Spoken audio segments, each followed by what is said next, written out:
Grand Rapids residents had one last chance Tuesday night to voice their opinion about the city's new budget. The main topic of discussion, funding for the Grand Rapids Police Department. 13 on your side's Veronica Ortega is in the Information Center with more on that and what happens next. Hey, Veronica.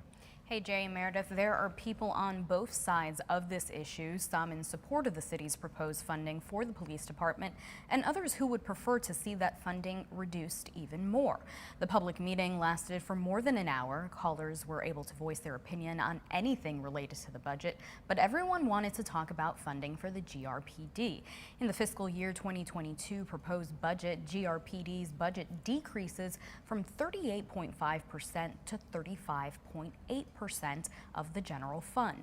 Some would like to see it reduced even more to 32%, the lowest amount allowed by the city charter.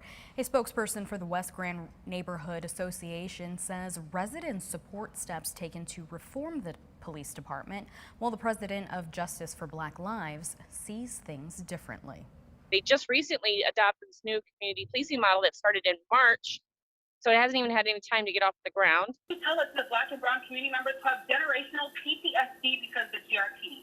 They don't need any more time. They have had all the time in the world. The time is now.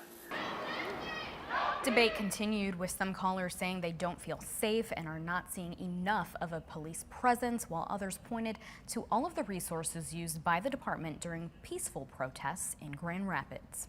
As for what happens next, the City Commission is scheduled to meet tomorrow night to hold a vote. Meredith?